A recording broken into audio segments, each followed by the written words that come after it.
Alhamdulillah nahmaduhu wa nasta'inuhu wa nastaghfiruh wa na'udzu billahi min syururi anfusina wa sayyiati a'malina. Man yahdihillahu fala mudilla lahu wa man yudlil fala hadiya lahu. Asyhadu an la ilaha illallah wahdahu la syarika lahu wa asyhadu anna Muhammadan abduhu wa rasuluhu la nabiyya ba'dahu.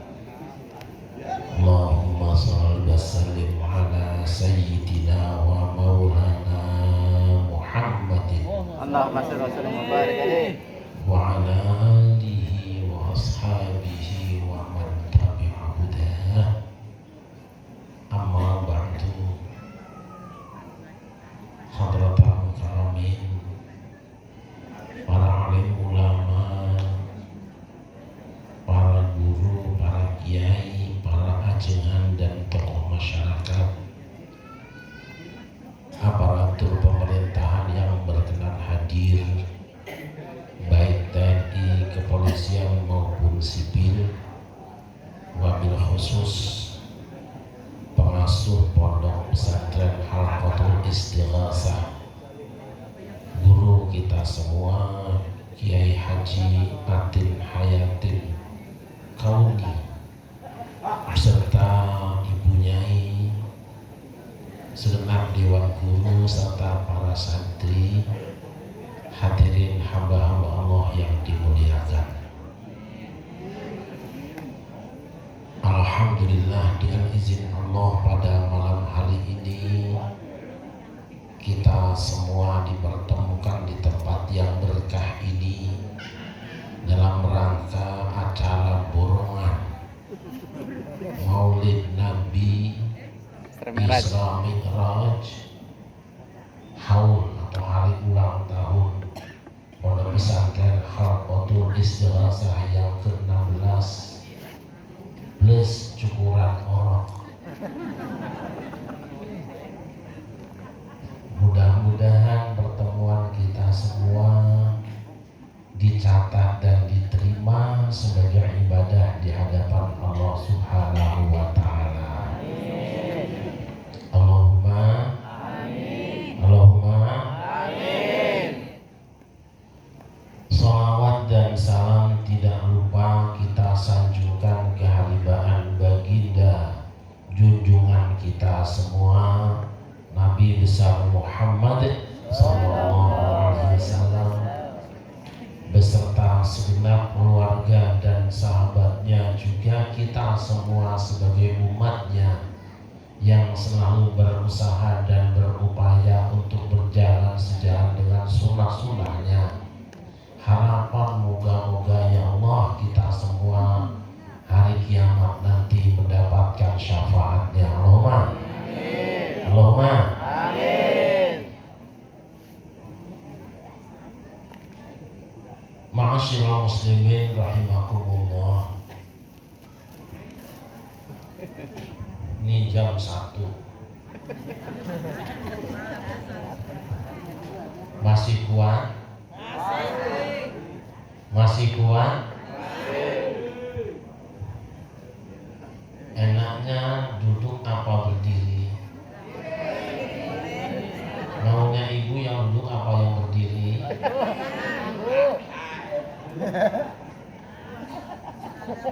Panjang apa pendek? Keras apa lembek?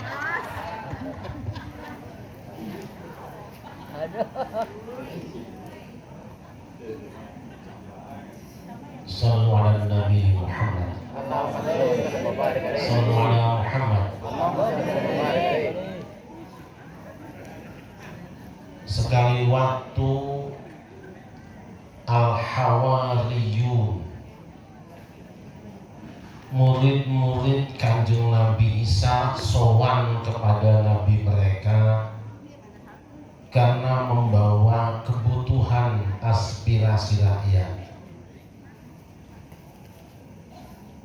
di dalam kehidupan kita sehari-hari sudah menjadi tradisi kalau ada warga masyarakat yang sedang punya kebutuhan kepada Allah, sowan kepada kiai minta doa restu.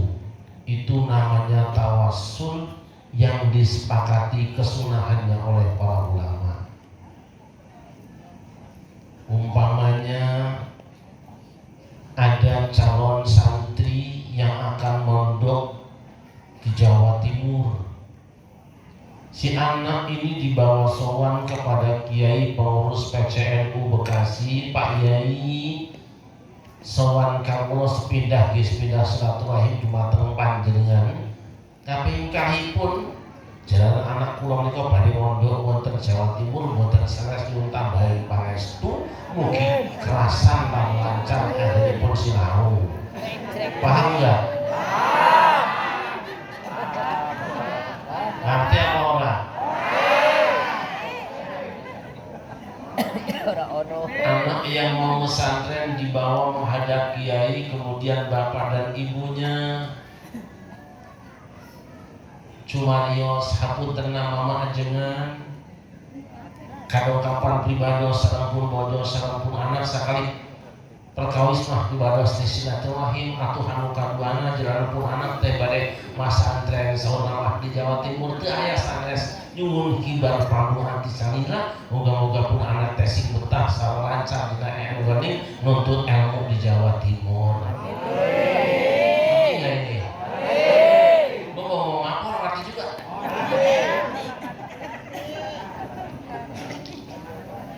Umpamanya ada calon anggota DPR datang kepada kiai, dia datang, Pak Kiai, saya mohon izin kalau kira-kira pantas dan diperkenankan saya akan nyalon anggota DPR, mohon doa restunya.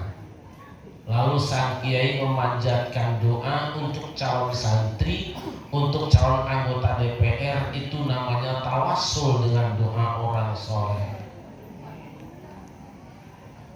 Nah, Bani Israel ini datang menghadap Nabi Isa, Al-Hawariyun tadi wakil rakyat tadi menghadap Nabi Isa. Apa permintaannya? Wahai kanjeng Nabi Isa, hal yastati'u rabbuka ayyunazzila 'alaina ma'idatan minas sama. Apakah Tuhan panjenengan berkenan menurunkan hidangan dari langit untuk kami semua? Nabi Isa menjawab, ittaqullaha in kuntum mu'minin. Bertakwalah kamu semua kepada Allah jika kamu orang-orang yang beriman. Rupanya jawaban kanjeng Nabi Isa ini tidak memuaskan mereka. Mereka kekeh maksa ingin diturunkan hidangan dari langit.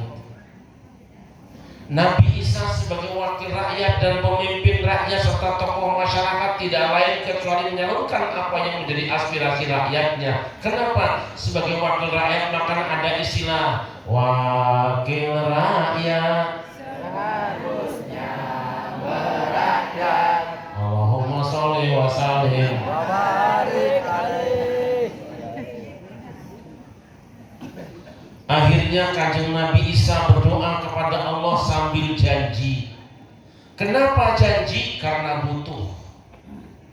Biasa dalam hidup ini kalau ada orang yang sedang punya kebutuhan suka gampang janji, terutama kepada orang yang diyakini dapat mengantarkan kepada capaian kebutuhannya. Dulu pada waktu musim pilihan lurah, para calon lurah datang ke masjid-masjid, datang ke pondok-pondok pesantren bawa sambutan dan kasih sumbangan kepada pengurus dan jamaah masjid. Sambutan, kira-kira waktu sambutan itu janji apa tidak? Janji apa tidak? Setelah terpilih pada menjadi lurah, kira-kira menepati janji apa tidak? Kau yang berjanji, kau yang mulai, Allahumma sholli wa sallim kecuali lurah kita tadi kori, Masya Allah. Dulu pada waktu musim pilihan calon anggota DPR, para calon wakil rakyat datang ke masjid, ke pondok-pondok pesantren, bertemu dengan kiai, dengan bunyai dan para santri, datang di pengajian-pengajian dan kondangan-kondangan, ngasih sambutan, kadang-kadang tambah sumbangan. Kira-kira calon anggota DPR waktu datang kasih sambutan janji apa tidak? Janji apa tidak? Setelah terpilih menjadi anggota DPR menepati janji apa tidak? Kau yang berjanji, kau yang mulai, Allahumma sholli wa sallim. Dulu waktu ibu-ibu masih perawan layu ting-ting, punya wajah 8,5, datang laki-laki yang kelihatan ganteng dari kejauhan. Dia datang dengan sebungkus martabak supaya emaknya bisa dijebak dan anaknya bisa dicabak. Dia pura-pura ikut nyapu supaya bapak bisa ketipu. Tuh rayu-rayu pengen kamu jadi istrinya dan dia mendaftarkan diri jadi suami kamu. Waktu rayu-rayu tadi itu kira-kira janji apa tidak? Janji apa tidak? Setelah terpilih menjadi suami kamu dan disesali keberadaannya di rumahmu, itu menepati janji apa tidak? Janji-janji bulan madu,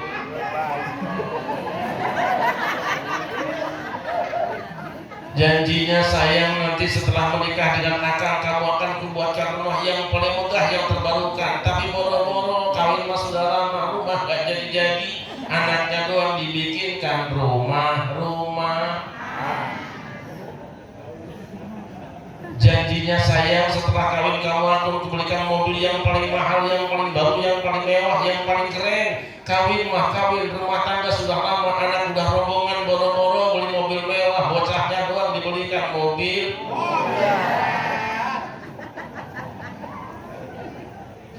Janjinya sayang samulis kawinku keraku kamu tak ajak jalan kembali naik kapal berduaan, boro-boro kembali naik kapal berduaan, pas kondangan anak lakinya dibelikan kapal. Ngomongnya semangat banget sayang, nanti di Bali kita ke sana ke Kuta, ke Sangeh dan lain sebagainya, kita naik kuda berduaan, yang lain biar aja kita topeng, gak usah diajak-ajak. Boro-boro kembali naik kuda di Lesme, malam Jumat diajak kuda.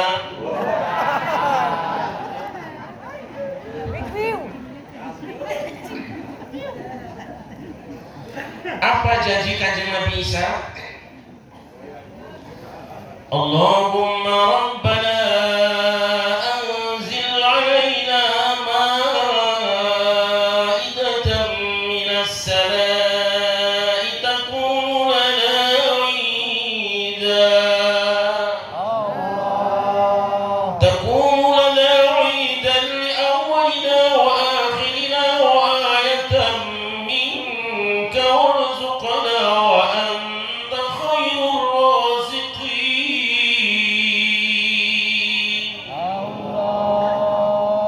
Ya Allah, ya Tuhan kami, turunkanlah kiranya hidangan dari langit atas kami semua, yang kali turunnya akan kami peringati, kami ingat sepanjang masa, kami rayakan sepanjang masa, baik oleh kami yang sekarang maupun yang terkemudian. Curahkanlah rezeki pada kami semua, sesungguhnya Engkau sebaik-baik pemberi rezeki. Kanjeng Nabi Isa berjanji kepada Allah, kalau turun sembako dari langit, maka hari turunnya akan senantiasa dirayakan dan diperingati, mengadakan peringatan hari turunnya sembako. Bu, mana yang lebih penting, sembako apa sembahyang?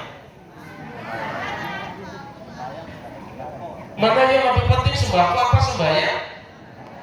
Kalau suami ibu kesiangan sembahyang subuh, kira-kira ibu marah apa enggak? Marah. Bagaimana? Cuma kesiangannya juga bareng kemarin dari sore. Tapi kalau suami ibu kesiangan lambat beli sembako, marah apa tidak? Jadi penting sembako apa sembahyang? Kalau Kanjeng Nabi Isa berjanji kepada Allah akan mengadakan peringatan hari turunnya sembako, tina mengakal, kehartiku akal, masuk akal, rasional, makul. Kalau umat Kanjeng Nabi Isa, umat Kanjeng Nabi Muhammad setiap tahun mengadakan peringatan hari turunnya sembahyang.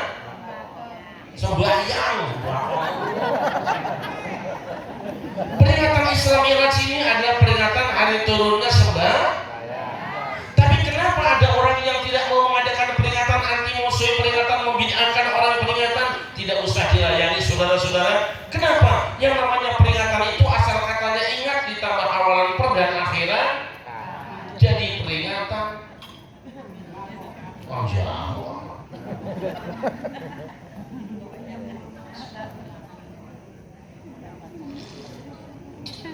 Masya Allah.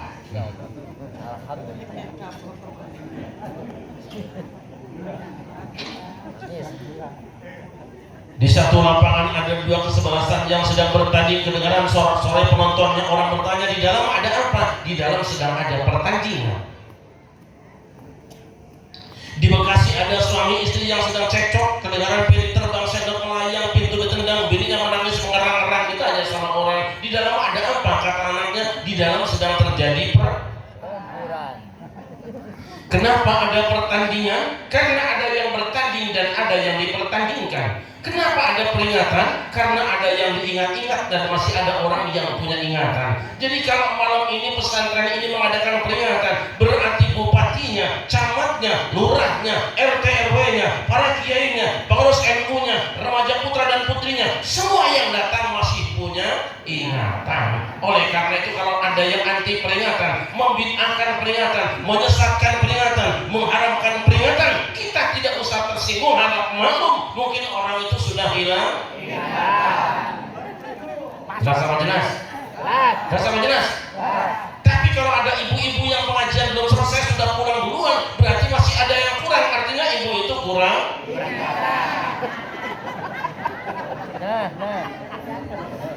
Jelas sama jelas? Jelas sama jelas? Itu aja kok. Daripada repot, ngopi dulu. Betul. Cok, balik cok. Wah, baik apa semua. Sallallahu alaihi Muhammad. Hamba Allah yang dimuliakan. Bangsa Indonesia ini bangsa yang luar biasa. Apa saja diperingati.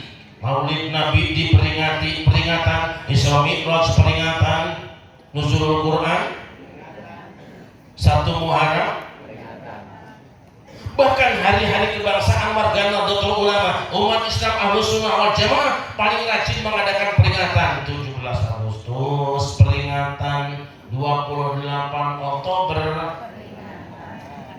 10 November, 25 Desember. Bahkan di bungkus-bungkus rokok juga ada tuh rokok, peringatan merokok membunuhmu. Cuman yang mengherankan, tiap hari Pak RT ngisap rokok, tiap hari Pak RT bakarin rokok, tiap hari Pak RT matiin rokok, rokoknya sudah pada mati, RT-nya orang mati. Betul apa tidak?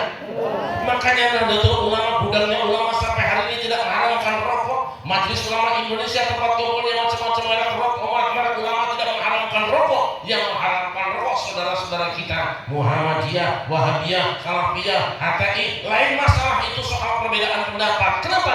Umat Islam sudah biasa beda pendapat, lain pendapatan. Betul? Betul apa tidak? Tapi Muhammadiyah walaupun fatwanya mengharamkan rokok, mantan ketua umumnya Din Samsudin.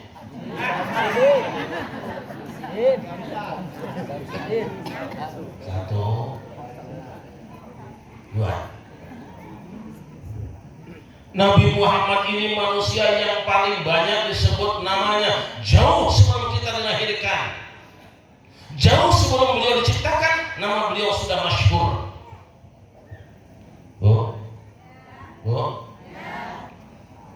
Dulu Allah mengumumkan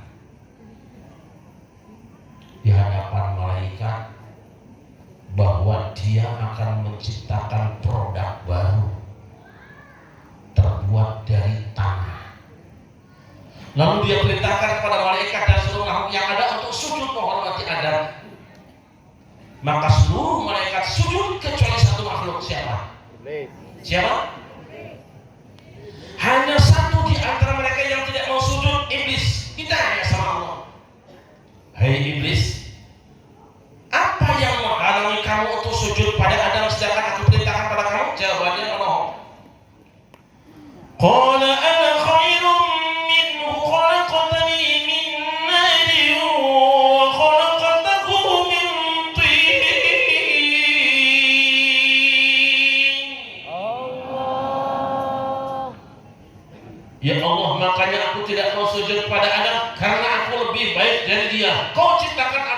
api, sedangkan Adam kau ciptakan dari tanah. Nasabku lebih mulia, turunanku lebih mulia, silsilahku lebih hebat. Tidak pantas aku menghormati dia. Jadi waktu itu makhluk yang pertama pamer dengan nasab, pamer dengan silsilah, pamer dengan turunan adalah Makanya kalau hari ini ada siapapun yang menyebutkan diri dengan turunannya, menghinakan nasab orang lain, merendahkan bahasa yang lain, dia pasti turunan bernasab iblis, silsilah iblis. Jelas apa jelas? Jelas. Hamba Allah. Maka Islam mengajarkan ketika Rasul masih hidup sudah diumumkan, ayuhan nas kullukum min Adam wa Adam min turab, la adla li arabiyyin ala ajamiyyin illa bittaqwa. Wahai seluruh umat manusia, kamu semua sama, berasal dari Adam dan Adam berasal dari tanah. Tidak ada kelebihan orang Arab di atas orang asing, orang Jawa di atas orang Sunda, orang Batak di atas orang Madura. Sama semuanya. Yang melebihkan kalian satu dengan yang lain kecuali dengan ketakwaannya. Apa hebatnya kita? Apa bahan kita? Telur berapa sekilo sekarang? 27. Berapa? Berapa harganya? 32. Setan sombong, iblis sombong karena merasa lebih mulia nasabnya. Kadang kita ada yang sombong karena kecantikannya, ada yang sombong karena ketampanannya, ada yang sombong karena kegagahannya, ada yang sombong karena pangkatnya, sombong karena hartanya. Semua tidak ada nilainya. Kenapa? Karena kita asalnya sama dan pada akhirnya juga akan sama. Sallallahu Muhammad. Allah masih berbahagia kali.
Lanjut apa cukup? Lanjut apa cukup? Misalnya yuk, nah, kok mati lagi?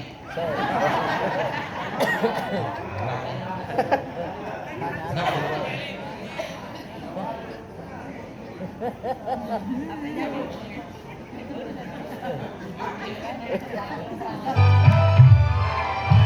Standby, standby.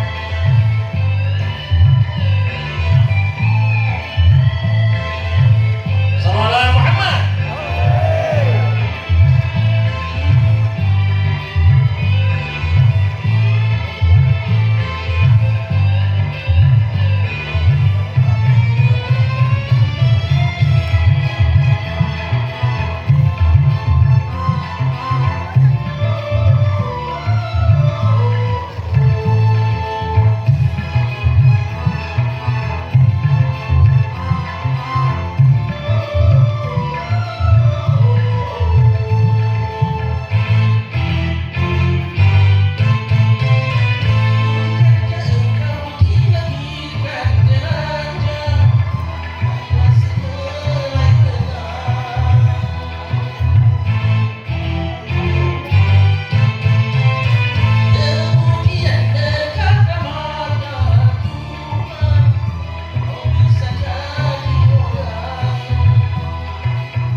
Sabar.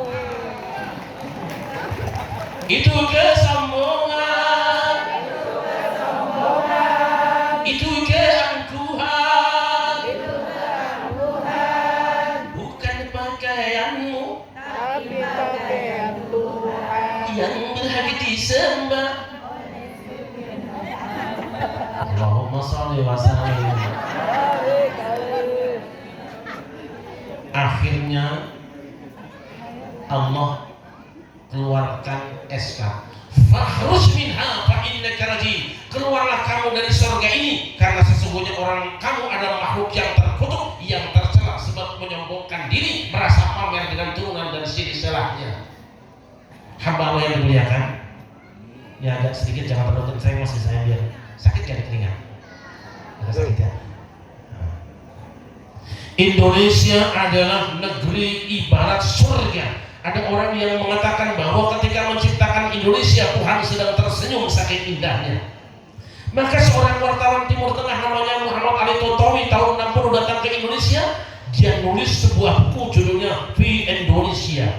Lalu dalam satu judul dia tulis Yaumun fil Jannah, satu hari di dalam surga. Dia berkata, yang kumaksudkan dengan surga bukan surga tempat pembalasan, karena untuk memasukinya harus banyak amal perbuatan yang baik yang kami lakukan. Yang kumaksudkan dalam tulisanku ini dengan surga ini adalah surga di dunia. Surga dunia bukan Palestina, surga dunia bukan Swaziland, surga dunia bukan Yaman, surga dunia adalah Pulau Jawa di Indonesia.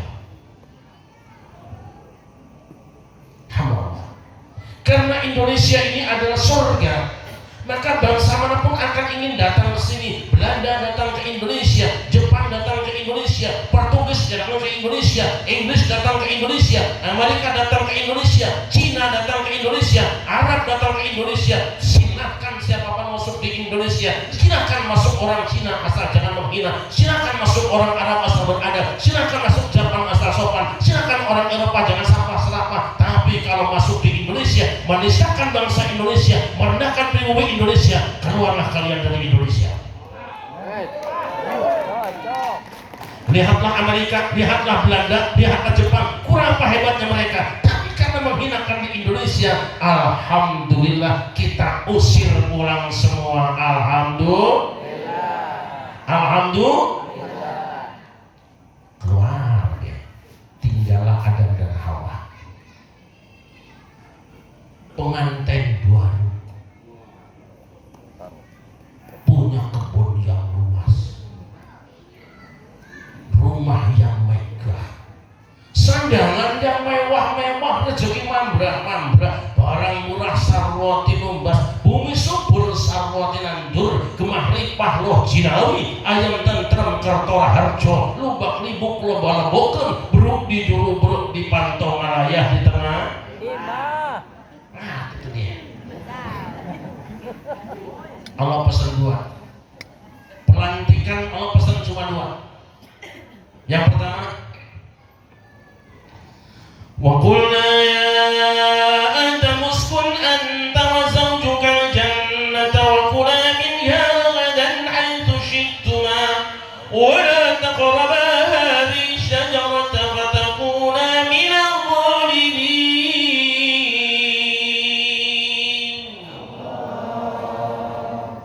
Hei Adam, tinggallah kamu dan istrimu di dalam surga ini. Silakan kamu nikmati apa yang kamu inginkan, silakan kamu pakai apa yang kamu ingin gunakan. Tapi satu pohon ini, walaupun dia ada di halamanmu, walaupun dia cair dengan tanda tangan dan stempelmu, jangan kau ambil, kamu merusak. Tidak boleh satu pohon ini.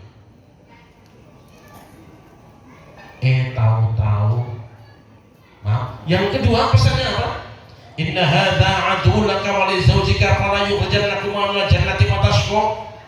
Iblis ini adalah musuh kamu dan musuh istrimu. Dia lawan politik kamu, dia rival kamu. Yang dia inginkan pasti hanya kejatuhan kamu. Dengan berita apapun juga, dengan omongan apapun juga, dengan pesan apapun juga, yang diinginkan hanya satu: kamu dimaksudkan, kamu diturunkan dari kedudukanmu. Maka jangan terima kunjungan dia. Jangan dengarkan ucapan dia, jangan bergaul dengan dia, apalagi koalisi dengan dia, kalah nanti. Tahu-tahu setan datang silaturahmi. Lu memangnya setan mau silaturahmi?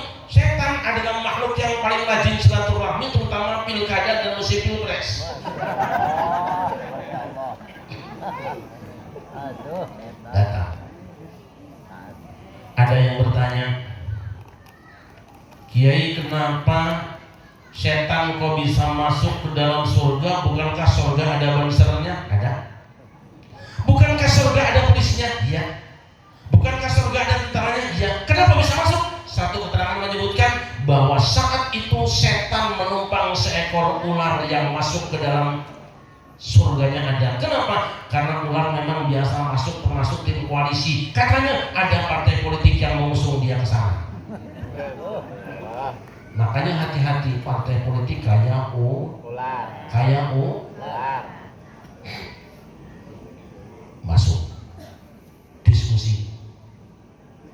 Dan kamu dapat ayat ya? Iya. Ayatnya malah takrobah ya? Iya. Setan kok kamu tahu dari mana? Dari YouTube. Memang setan juga belajar agama, belajarnya dari YouTube, nggak mau ke atur kutub. Setan belajar dengan postingan, tidak mau dengan ajaran. Yang dibawa cuma WhatsApp, tidak pernah buka mushaf. Kamu tahu maksudnya? Tahu? Aku tidak boleh dekat pohon itu, salah kan? Loh, aku mau doa di boyok kayak gitu. Aku mau doa di kerapiak kayak gitu. Aku mau doa di tebuireng kayak gitu, kosong kayak gitu. Aku mau doa di halqa tulis di bosa juga kayak gitu. Nah, yang kamu baca tafsir apa tuh?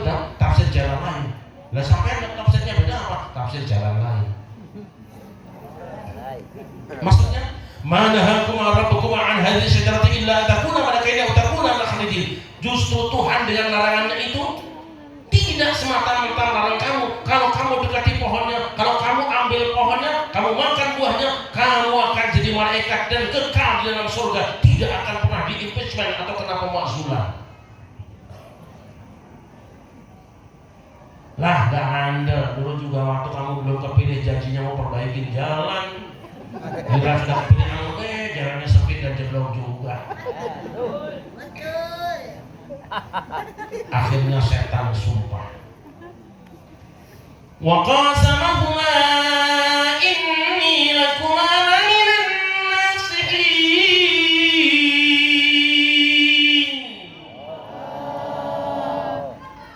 Aku sumpah wahai Adam, aku ini penasehat kamu, hanya menasehati kamu demi perbaikan kamu.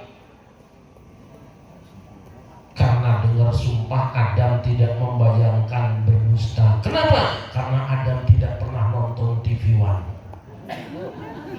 Kalau Adam pernah nonton TV One, ada orang yang datang di lehernya pakai dasi, sepatu ada di kaki, kepalanya pakai peci, di Senayan disumpah pakai kitab suci, ternyata korup. Gak akan percaya. Akhirnya Adam dan Hawa makan buah larangan.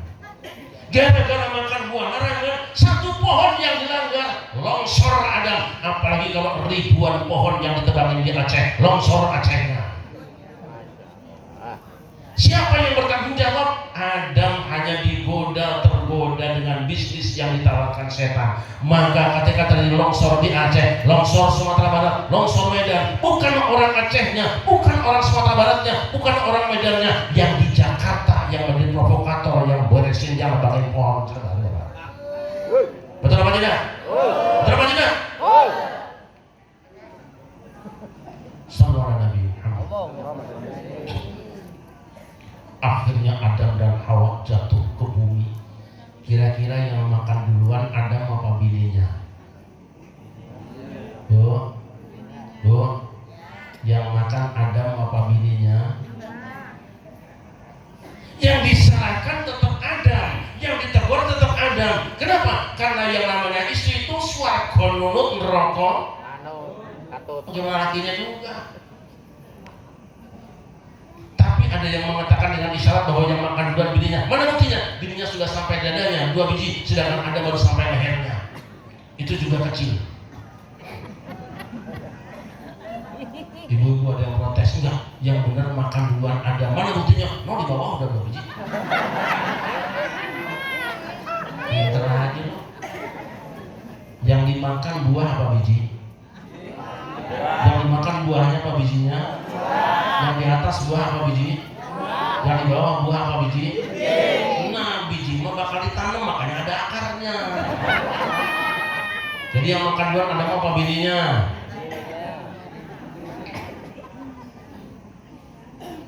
Hawa jatuhnya di Jeddah, Adam jatuhnya di India. Masya Allah, Hawa kerjanya cuma menangis pagi, siang, dan malam. Bukan karena pening di kepalanya, bukan luka di kakinya, bukan gores di tubuhnya. Sakitnya tuh, sakitnya tuh kangen sama suami. Sementara Adam yang berada di India bukan tidak rindu dengan istrinya, bukan tidak kangen dengan kekasihnya, kangen dan rindu tentu saja, tapi tidak tahu alamat barunya. Mau nanya sama orang India, takut dikasih alamat, takut dikasih alamat. Untung Adam dapat WA, wedangan.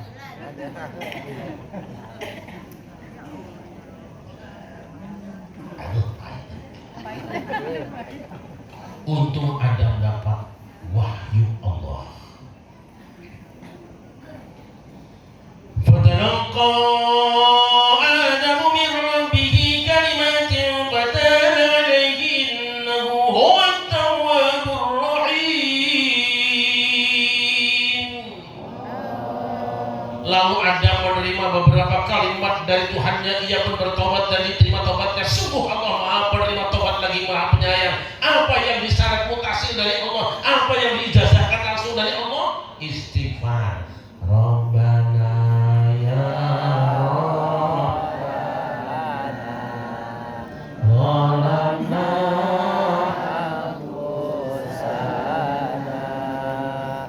wa ilam wa tarhamna lanakunanna minal khasirin. Lemas jauh. Ayo, Rabbana ya Rabbana zalamna anfusana wa illam taghfir lana wa tarhamna lanakunanna minal khasirin. Satu keterangan menyebutkan bahwa saat itu kanjeng Nabi Adam bertawasul dengan baginda Nabi besar Muhammad SAW. Dia berdoa, Allahumma bihaqqi Muhammadin lima ghafartani, ya Allah dengan hak Muhammad kiranya kau ampunkan kesalahanku. Allah bertanya, ya Adam kaifa arafta Muhammad dan walam akhluqhu, wahai Adam bagaimana engkau kenal dengan Muhammad sedangkan aku belum menciptakannya? Kanjeng Nabi Adam menjawab, ya Rabbi innaka lamma khalaqtani rafa'tu ra'si wa ra'aitu maktuban ala qawaimil 'arsy la ilaha illallah Muhammadur Rasulullah fa'aratu annaka lam tudhif isman min asma'i khalqika illa la huwa hablul khalqi ilaik. Ya Allah, ketika Engkau telah selesai menciptakan aku, kuangkat kepalaku dan kupandang di tiang-tiang pancang aras. Ada satu nama bergandengan dengan nama mulia dan nama Muhammad. Dalam seutai kalimat yang indah, tidak ada Tuhan kecuali Allah. Muhammad utusan Allah. Aku yakin ya Allah, Kau tidak akan membiarkan ada satu nama bergandengan dengan namamu, kecuali pasti nama itu nama makhluk yang paling Kau cintai. Allah berfirman, sadaqta ya Adam, innahu lahul khalqi ilayya, la innahu la akhirul anbiya'i min dzurriyyatika, walaula huma khalaqtuka. Engkau benar wahai Adam, Muhammad adalah makhluk yang paling aku cintai. Dia nabi terakhir di antara anak cucumu, yang kalau bukan karena dia aku tidak menciptakan kamu. Sallallahu alaihi Muhammad. Muhammad. Adam dan Hawa leluhur kita melakukan pelanggaran di dalam surga, ditegur oleh Allah Subhanahu wa taala, istighfar dan tawassul. Tapi setan melakukan pelanggaran ketika diinterogasi oleh Allah Subhanahu wa taala. Setan tidak mau istighfar, tidak mau tawassul. Kenapa? Setan memang aslinya anti istighfar, anti istighfar, anti tawassul. Makanya kalau ada orang-orang yang mengharamkan tawassul, memusyrik-musyrikkan orang tawassul, tidak perlu kita marah-marah. Bisa jadi orang tadi kesurupan setan. Jelas apa jelas? Jelas. Gitu aja kok. Daripada repot. Ngopi cuma baik. Kita sampai hari ini alhamdulillah istighfar rajin, tawasulan ya Rabbi bil Mustafa wa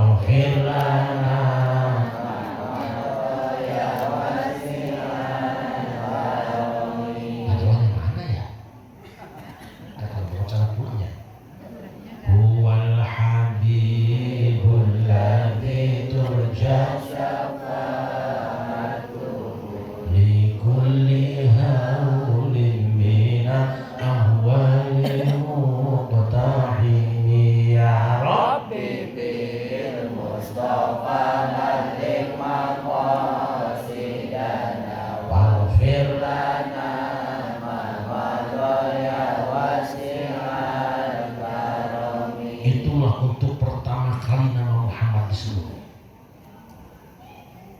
Dua, nama Muhammad senantiasa disebut ketika ada orang yang akan masuk Islam. Umpamanya Ahok masuk Islam, amin.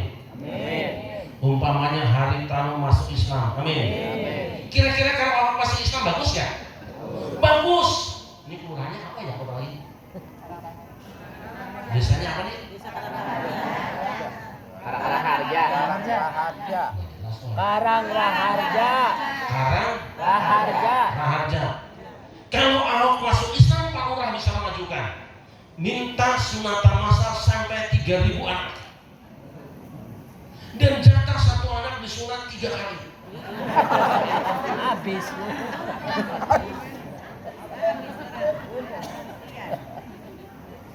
Apa yang mereka ucapkan ketika masuk Islam? Asyhadu an la ilaha Illallah. wa asyhadu anna Muhammadar Rasulullah. 3. Jam 4 pagi ketika orang masih tertidur menengkur di atas kasur pada tuh urjan bujur, sudah ada yang manggil. Walaupun tidak sebut namanya, orang tahu siapa dia. Bang Udin di masjid. Udin. Salatu wassalamu alaik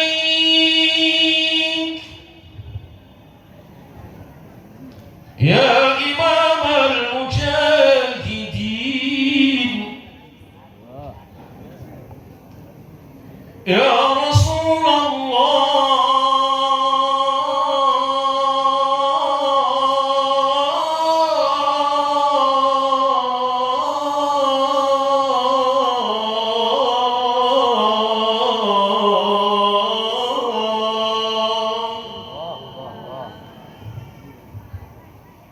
Assalatu wassalamu alaik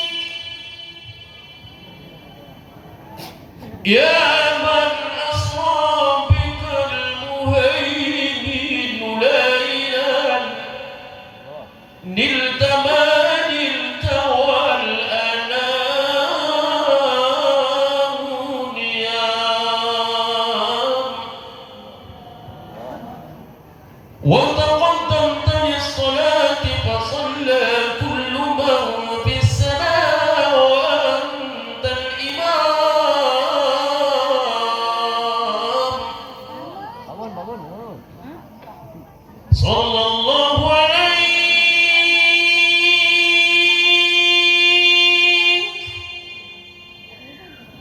wa ala alika wa ashabika ajma'in.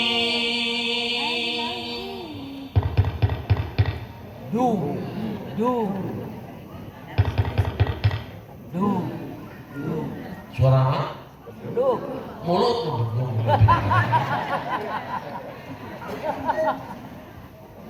Siapa yang dimaksud dengan imamul mujahidin, pemimpin para pejuang?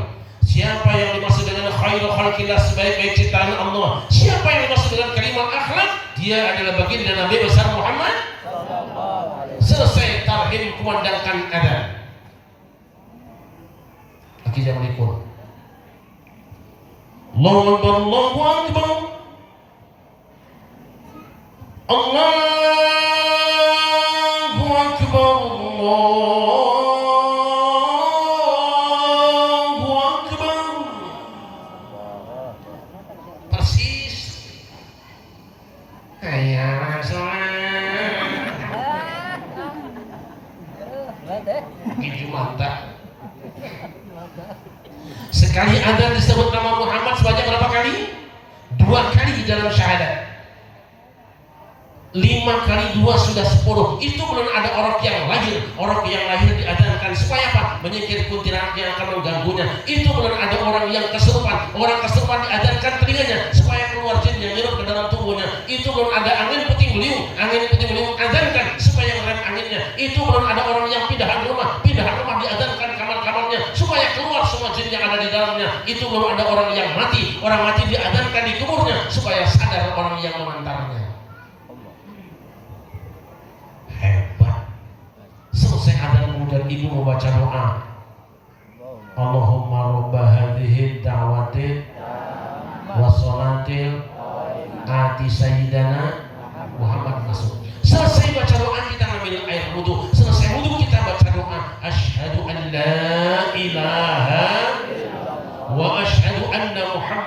abduhu wa rasuluh. Selesai kita wudu, masuk masjid ada tulisan Allahumma shalli ala sayyidina Muhammad, Allahumma ighfir li dhunubi waftah li abwaaba rahmatik. Tahiyatul masjid, selesai tahiyatul masjid, kemudian qabliyah, selesai qabliyah tidak qomat dulu. Kenapa? Ada pesan Kanjeng Nabi, idza sami'tumul mu'adzina faqulu misla ma yaqul, tsumma shallu alayya fa innahu man shalla alayya marratan sallallahu alaihi bi 'ashran, tsumma sa'aluhu al wasilah fa innaha manzilatul jannah la tanbaghi illa li'abdin min 'ibadillah wa arju an akuna anahu wa man sa'ala li wasilah hadat lahu syafa'ati. Jika kamu mendengar seorang muadzin kumandangkan adzan, ikuti apa yang dibacanya. Setelah itu berselawat kepadaku, karena siapa yang satu kali selawat padaku, Allah akan 10 kali berselawat kepada dia. Kemudian mintakan wasilah kepada Allah untuk aku. Wasilah adalah kedudukan tertinggi hari kiamat yang hanya disediakan untuk satu di antara hamba-hamba Allah. Aku berharap akulah yang mendapatkannya. Maka siapa yang mintakan wasilah kepada Allah untuk aku, kelak yaumul qiyamah berhak dia mendapatkan syafaatku. Makanya orang Bekasi, makanya orang Ahlus Sunnah wal Jamaah, makanya orang NU senantiasa bersolawat menjelang qomat. Apa yang dibacanya? Solawat yang ada wasilahnya.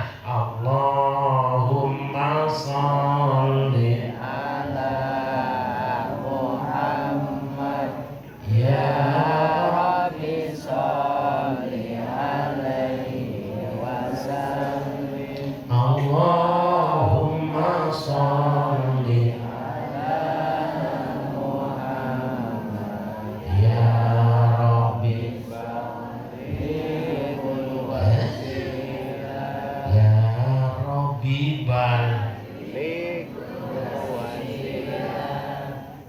Oh, berarti benar orang Ahlus Sunnah wal Jamaah benar. Berarti tidak salah orang Bekasi, tidak salah orang Bekasi. Berarti tidak salah NU, tidak salah NU, yang salah ente. Kita bersalawat. Masuk sholat pakai iqamah ada Muhammad, di dalam sholat ada Muhammad. Berapa kali disebut? 1 kali tahiyat Muhammad disebut sampai 5 kali. At-tahiyatul mubarakatus Salawatut thayyibatul lillah. Assalamu alaika Ayyuhan nabiyyu wa rahmatullahi wa barakatuh. Assalamu alaina Wa ala ibadillahi sholihin. Ashhadu an la ilaha illallah. Ashhadu anna Muhammadar Rasulullah. Allahumma shalli ala sayyidina Muhammad. wa ala ali sayyidina Muhammad. kama shallaita ala sayyidina Ibrahim. wa ala ali sayyidina Ibrahim. wa barik ala sayyidina Muhammad. wa ala ali sayyidina Muhammad. kama barakta ala sayyidina wa ala ali sayyidina fil alamin innaka Hamidum Majid. 5 kali tahiyat akhir nama Muhammad disebut. 5 kali 5 25. 5 kali 5 ditambah 4 kali 2 tahiyat awal 8 tambah 25 hitung dah. 8 tambah 25 200. 33. Itu baru 1 orang di masjid ini yang sholat ada 479 berapa kali? Itu baru 1 waktu, 5 waktu berapa kali? Masya Allah. Selesai sholat kita berzikir kepada Allah. Afdalu dzikri fa'lam annahu la ilaha Illallah. la ilaha Illallah. la Ilaha illallah. la ilaha illallah Muhammadur Rasulullah. Kalimat hakim la ilaha illa huwa al-mutu wa bi'annahu insyaallah ta'ala ila aminin bi rahmatillahi wa karamih. Innallaha wa malaikatahu yusalluna 'alan nabi ya ayyuhalladzina amanu sallu 'alaihi wa sallimu taslima. Allahumma shalli wa sallim wa barik ghayra fatihah wa radhallin. Imamnya Allahumma shalli ala sayyidina Rabbana atina fid dunya hasanatan wa fil akhirati hasanatan wa qina adzabannar. Sallallahu ala sayyidina wa salamun alal mursalin Alhamdulillahi rabbil alamin. Muhammad masih bawah. Selesai baca doa, kita mau pulang ke rumah. Ingat pesan Nabi, ma jalasa qaumun majlisan summa tafarraqu lam yadhkurullah wa lam yusallu ala nabiyyihim illa kana alaihim tirah yaumil qiyamah in syaa'a 'adzabahum wa in syaa'a ghafara lahum. Tidaklah satu kaum kumpul di satu majelis seperti ini kemudian mereka pulang ke rumah masing-masing sebelum zikir kepada Allah dan bersalawat kepada Nabi mereka, kecuali kumpulan ini kelak hari kiamat akan menjadi kerugian, penyesalan dan kesedihan. Jika Allah berkenan mengazab mereka, jika mau juga mengampuni mereka, diancam disiksa orang yang tidak baca salawat di majelis.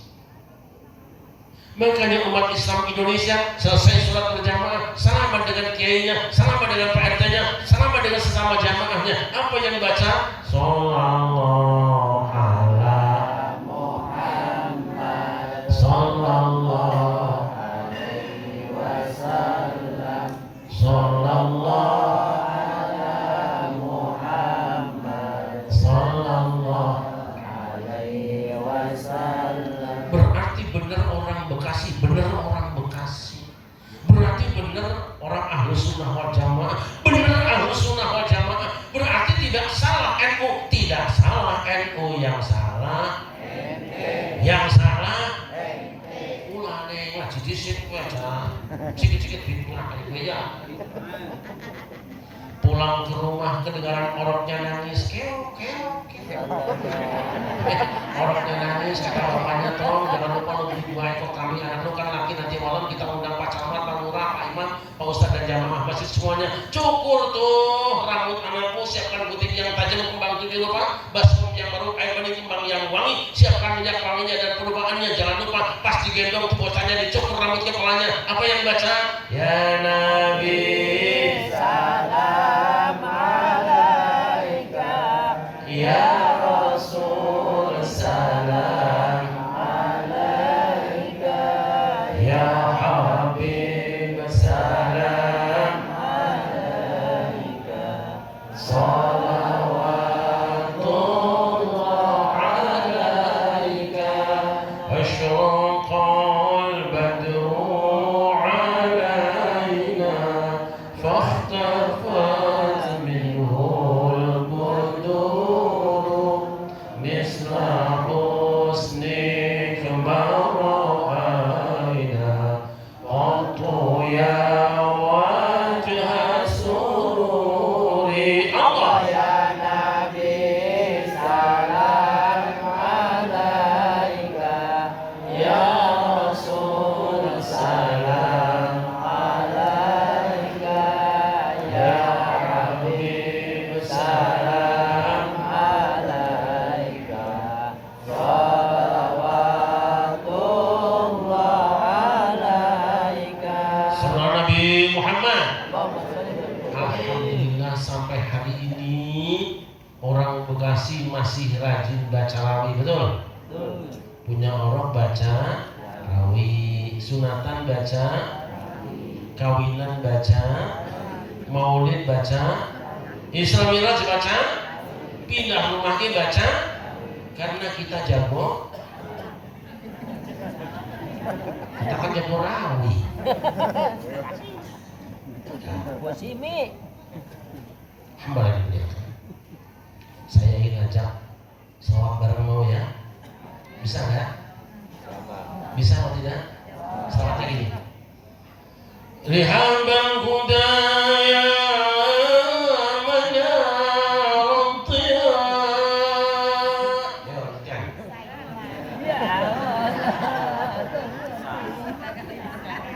Rihabal hudaya manarul tiya, sami'tuka fi sa'atin min safa,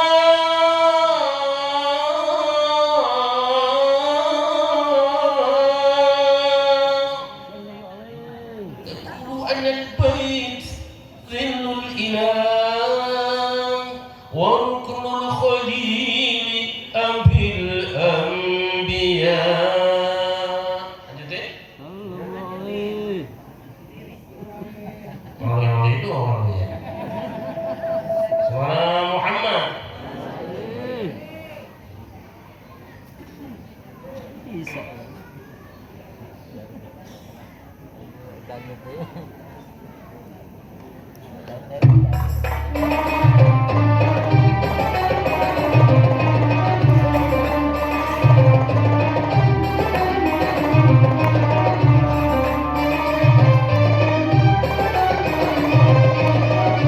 Ya Rasulullah,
tapi sudah jam 1.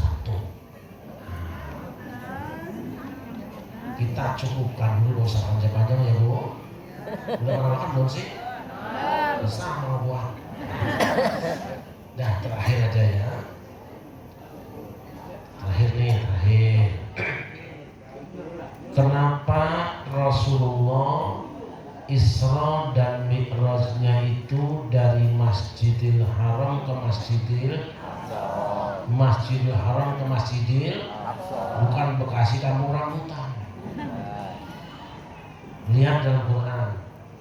Pertama, Masjidil Haram itu adalah tempatnya Ka'bah al-Musharrafah. Al-Quran mengatakan inna awwala baitin wudi'a lin-nasi lalladzi bi Bakkata mubarakan wa hudan lil alamin.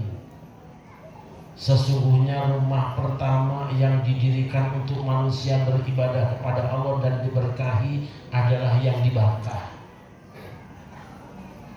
Sebab waktu itu ibu-ibu, orang-orang Yahudi mengklaim bahwa rumah ibadah paling tua itu adalah Masjidil Aqsa yang di Palestina.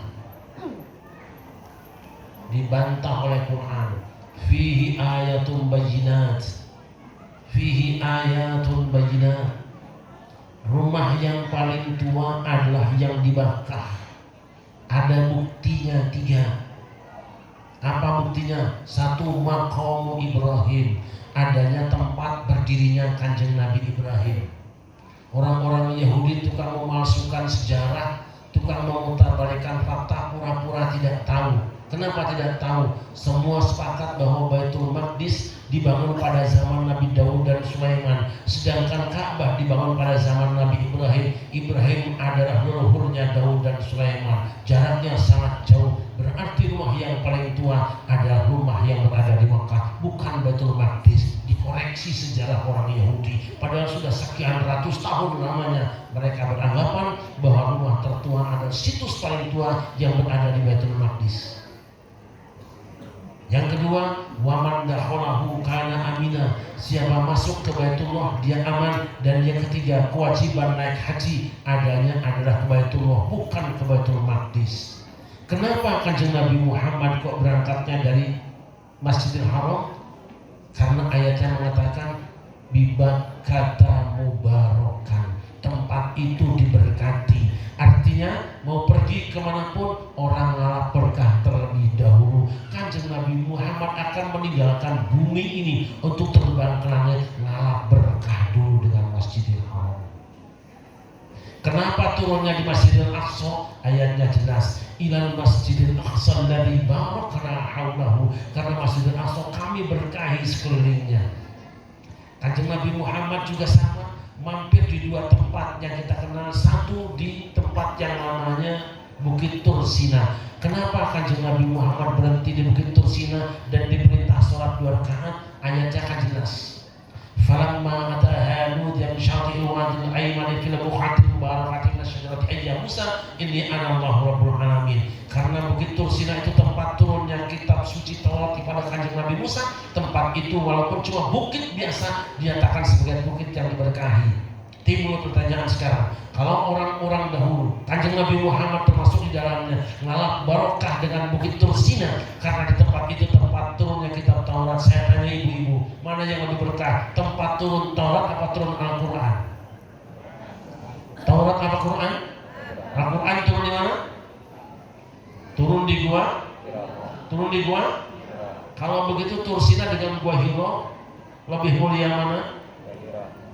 Tapi anehnya kalau Kanjeng Nabi Muhammad ngalap berkah dengan Bukit Tursina, umat Islam sekarang dilarang oleh satu mazhab tidak boleh ngalap barokah dengan Gua Hiro. Padahal jelas tempat itu tempat turunnya Al-Quran. Cek ayatnya teka hati.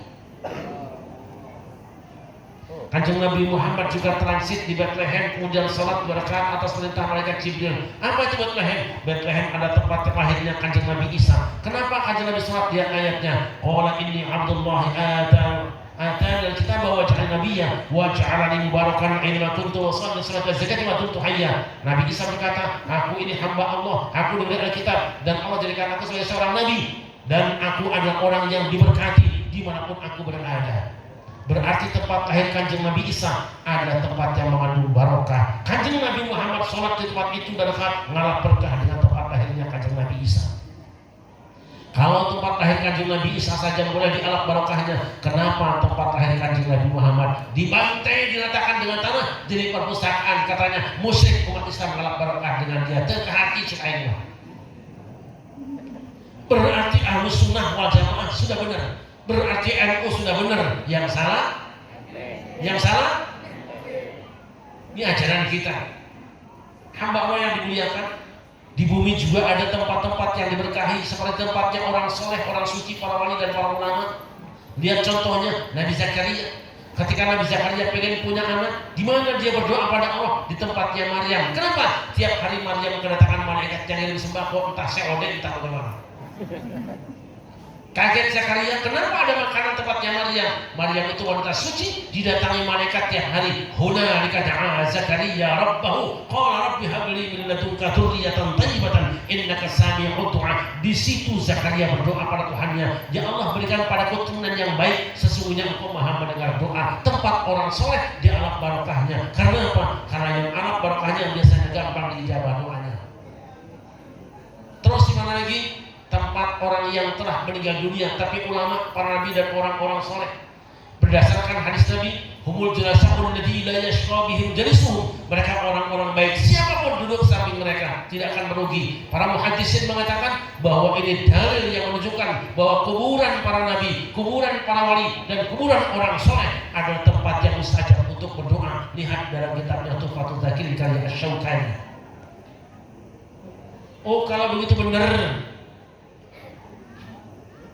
kita datang ke kuburan orang soleh, bukan minta kepada orang soleh, bukan minta pada wali, bukan minta pada ulama, minta kepada Allah. Tapi dengan berkah wali, orang soleh dan ulama, insya Allah lebih dekat dengan ijabahnya. Berarti benar NU yang salah.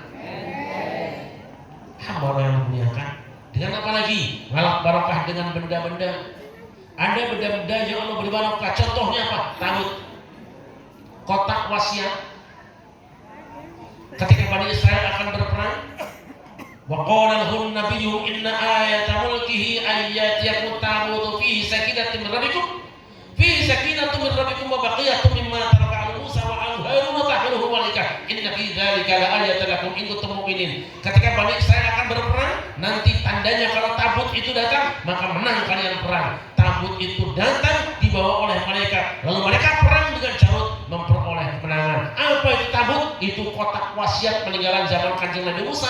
Isinya adalah pretelan kitab suci Taurat. Kalau pretelan kitab suci Taurat begitu ampuh, bagaimana dengan Al-Quran? Makanya umat Islam Indonesia dan dunia biasa mengalungkan Quran kecil kepada anak-anak untuk supaya tidak terganggu dan tidak sakit badannya, sehat badannya. Itu malah barakah dengan mushaf Al-Quran, saudara-saudara. Ada orang yang mengatakan, kalau mau bikin kalung anak-anak, jangan kalung Quran yang kecil, yang gede apa sekalian. Saya bilang, kalau yang kecil memang buat kalung, yang gede buat mukul palau. Jelas apa jelas? Berarti benar Ahlus Sunnah wal Jamaah, benar Ahlus Sunnah wal Jamaah. Berarti benar umat Islam Indonesia, benar umat Islam Indonesia. Tidak salah NU, yang salah. Dah segitu dulu, usah banyak-banyak lah. Makanya ketika di Indonesia ada dulu, kalau Kanjeng Nabi Musa dulu zamannya ada seorang Samiri. Debu tapak kaki malaikat Jibril bisa menghidupkan patung anak sapi. Dulu ada Samiri, di Indonesia ada Ponari. Betul apa tidak? Makanya ketika ada yang mengatakan orang yang ngalap barokah batu Ponari musyrik, saya bertanya-tanya di mana musyriknya? Karena apa? Dia tafsir Jalalain bahwa petir itu dikawal oleh malaikat. Artinya kalau ada batu disambar petir, berarti batunya disambar ditempeli malaikat. Yang ketempelan malaikat seperti ketempelan malaikat Jibril yang dibawa oleh Samiri. Artinya batu yang dipakai Ponari adalah batu yang ketempelan malaikat, pantesan ampuh. Yang tidak boleh mempertuhankannya atau menganggap meyakini bahwa batu itulah yang punya kekuatan. Semua dari sisi Allah Subhanahu wa ta'ala. Termasuk batu cincin nih. Batu cincin ini luar biasa. Woi, hai. Tak dapat 10 juta ini. Kenapa? Lahar gunung menyiram tanah, menyiram batu, maka energi yang dimiliki oleh lahar gunung tersimpan selama bertahun-tahun, tersimpan di dalamnya. Ini barokah dari Allah Subhanahu wa Ta'ala. Makanya leluhur kita dulu kalau anaknya sakit panas, dia carikan batu yang berkarakter dingin, yang warna hijau. Sama kiai dan dukun dikasih pakai batu yang hijau ini, ademlah dia. Kenapa? Dalam batu hijau tersimpan rasa dingin yang bisa menurunkan panas. Tapi kalau anak yang sakit-sakitan mulu, pilek mulu, dikasih batu yang hitam. Kenapa? Yang hitam mengandung unsur panas supaya dinginnya naik menjadi hangat sehat badannya. Di mana musyriknya, saudara-saudara? Soal beda pendapat lain masalah. Betul apa tidak? Lain masalah. Ente ke situ, saya ke sini. Sesama umat Islam kalau beda pendapat wajibnya apa? Dua wajibnya. Yang pertama, saling menghargai, saling menghormati. Yang kedua, saling menyayangi, saling mencintai.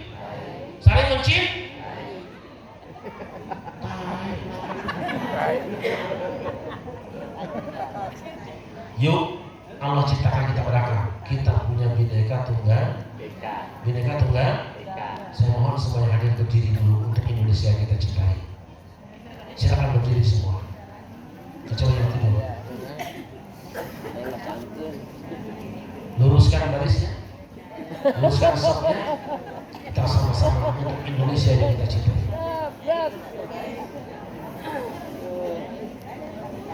Masya Allah. Jadi imam ini imam Jangan amin-amin mulu lah.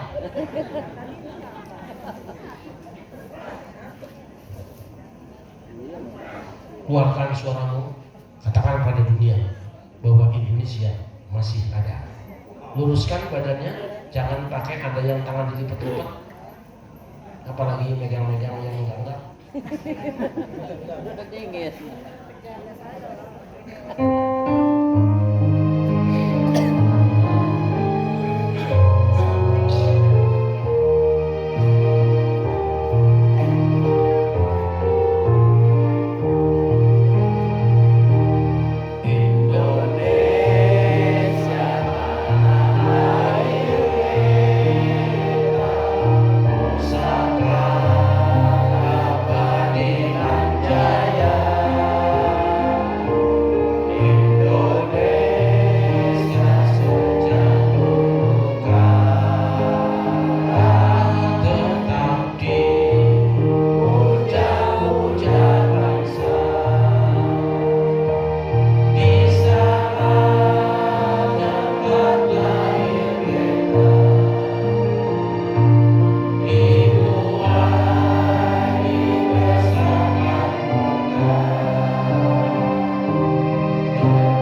terus berkarya demi agama, nusa dan bangsa.